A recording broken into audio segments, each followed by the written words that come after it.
Hi, my name is Kent Buckner. I'm PGA Associate and Pro, and this is our first series of Managing the Course.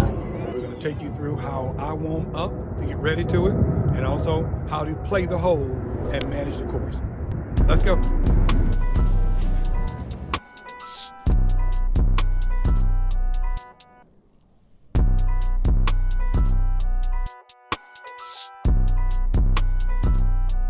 First of all, I like to start with warming up with putting first. And you want to go backwards, start with putting, go to chipping, go to your irons, and then go to your driver. So we're going to start with putting first, and what I like to start with is putting straight lines. We're going to have with the arrow line to give me a base of which way and direction I want the ball to go.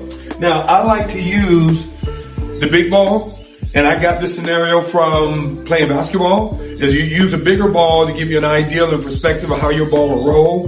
That way when you get to the smaller balls, it makes the hole look a little bigger. Get me ready to use my technique that I use for a straight line putt. Here, and I just want to keep the ball on this line, going right into the hole. The next section here is now you're working on your putt breaks. This is where the putt breaks, and you're working on reading the green and how much it breaks and how much you should use in order to line yourself up, or how much break to use depending on the way the course is. Now, sometimes I will also take the break and I'll put it on this side so I can do a break from right to left, but get me a feel of playing shots or playing putts that break. That way I learn to how far I'm gonna aim, be able to see my target line a little better, and kaboom. I can see how to get familiar with it, so that way when I see the break out on the course, I'm more comfortable with it. This is called a universal swing guide. I created this in order for me to come and just really practice on the muscle movement instead of trying to make myself focus on what arms I need, what my hands need to do, what my arm needs to do. What this does is, depending on which shot you're gonna be using, it will either quiet your hands for the chip shot, or it'll quiet your arms and allow your hands to move when you use the irons or the driver.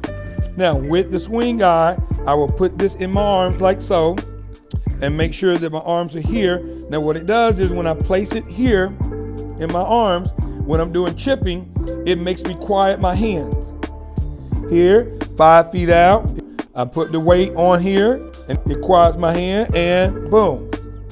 And I keep doing that, so that way once I'm out on the course, I'm not worried or thinking I need to move this or trying to put so much pressure on myself to execute the shot. All I know is that when I warmed up, the way I warmed up with the swing guide is to remind myself that when I make this particular shot, I got to keep my hands quiet and swing the club.